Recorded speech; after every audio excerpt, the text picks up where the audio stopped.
Hello there. General Kenobi! You are a bold one.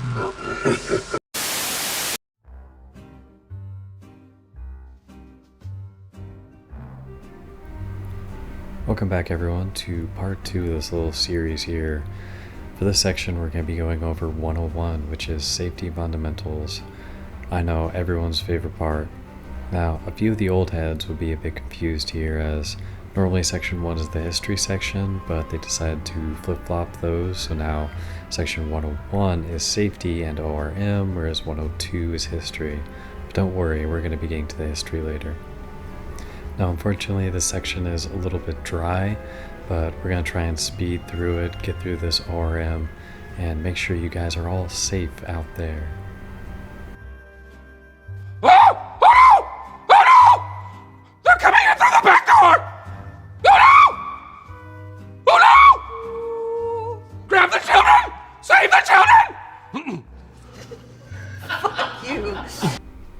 Alright, on to the first part of ORM, or RM. You may hear it in the FMF book, it just calls it RM.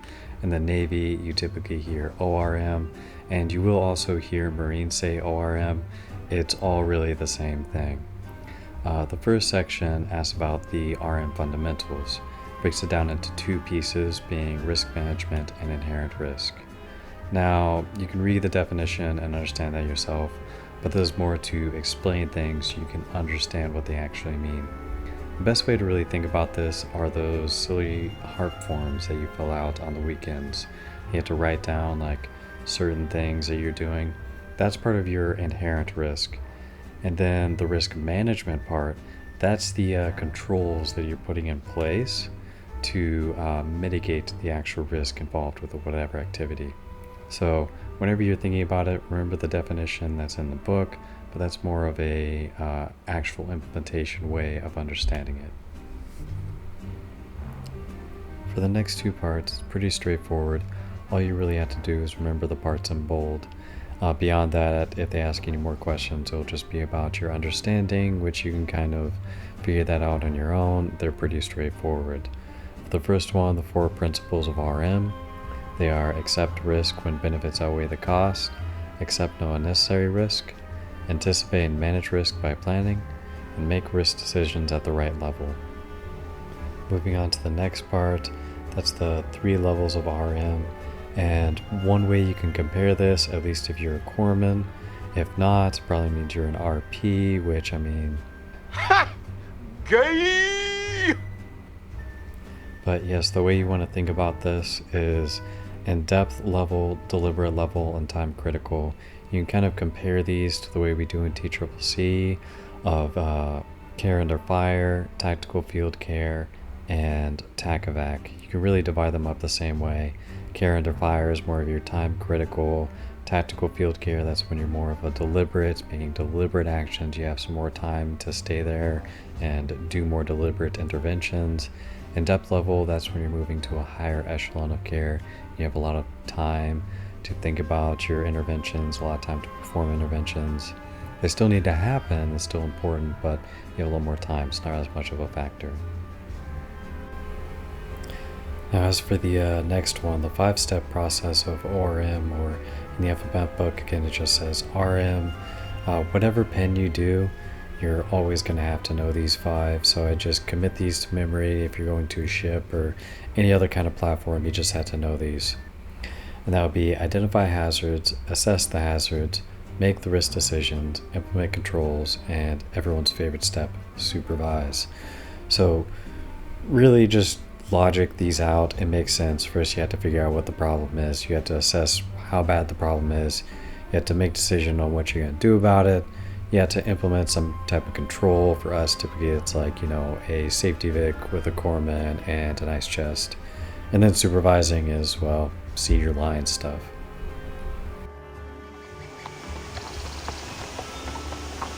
Are we there yet? No. Alright, for this last section, this is where things really start to go downhill, where we start seeing some more of the mistakes I've kind of been talking about in the FMF book. The next two parts are new additions to the FMF book, talking about like your risk assessment matrix, which has probability and severity. These combine to give you your RACs, or your risk assessment codes. But honestly, I'm just gonna pull up the page and show you what it looks like so you can really understand what I mean by how it's messed up.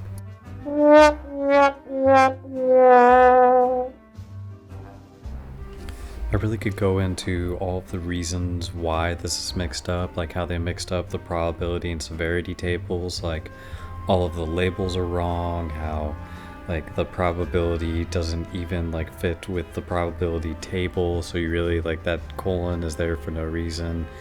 It's just an entire mess.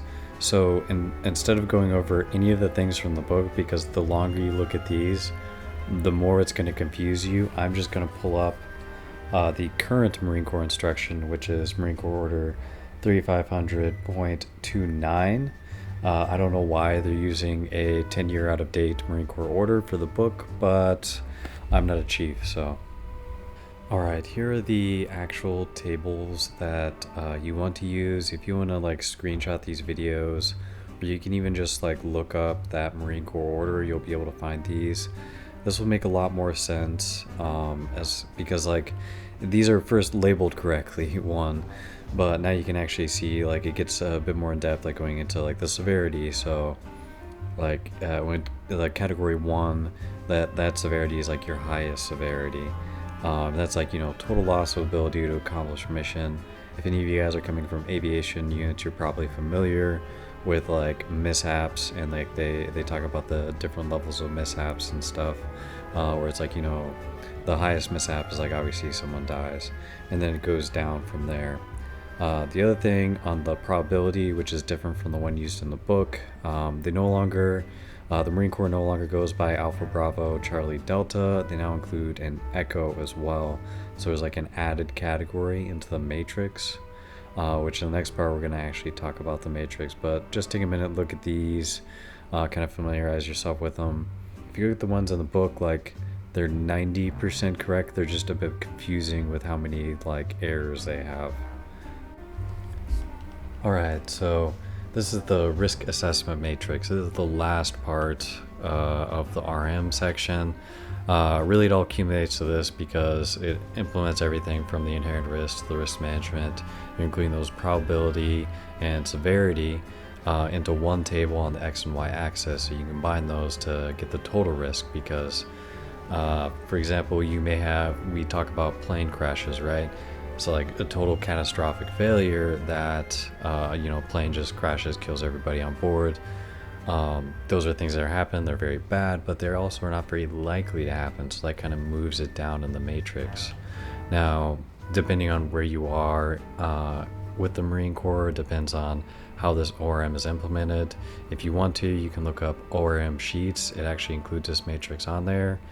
And really that's above our level. That's more of an officer thing. Officers fill those out, which maybe some people will become officers here, so they'll get to see these filled out, but really this is like way above your guys' head. Just need to understand the basic concept of this risk assessment matrix, because you're kind of part of the controls, especially as a corpsman, because you'll hear officers talk about like moving from the orange to the green. And what that means is you see the colors on here, how it's orange. They're trying to move that from the orange by implementing a control to make it green. And the other thing to note here too is on this matrix it says risk assessment level. That's what the current Marine Corps uses. Now in the book it has the outdated version, which has the RACs, or risk assessment codes. In the Navy you'll still hear RACs occasionally, but really the entire DoD has moved over to these levels, because it's like how like likely and dangerous is this thing. So that's a little nuance there, but remember the RACs, because more than likely on a board that's what they're going to ask you about.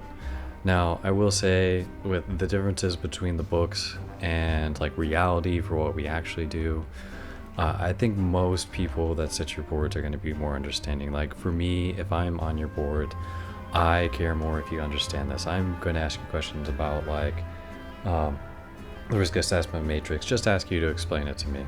Like something that simple. Now, a few people may ask you to dive into super specific things, or like to remember those racks and the numbers and all those things, even though that's not a thing the Marine Corps even uses anymore.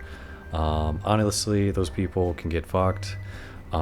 They probably have a room temperature IQ, but truth be told, that's just one of those things you have to do for a board. As of right now, there's nothing more I can help. I can teach you and try and like get you to understand these things the best I can, but until we get those room temperature IQ people out of the military, it's just unfortunately a thing you're gonna have to deal with. So.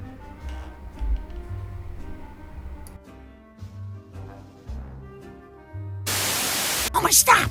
Stop. I know it's easy for your mind to wander. But I want you to really concentrate on me. Alright, that's it for now. I'm going to keep working on these. These do take a lot of time going through the FMF book. Like, I'm familiar with a lot of it, but the problem is all the errors make it difficult, and you really have to balance those type of things. I know it's frustrating for me, and I'm sure it's like more frustrating as someone trying to learn it, knowing that a lot of the information you're given is incorrect and that you have to learn it. But honestly, you got to do with what you have. It's unfortunately part of the military. But anyways, I'll see you.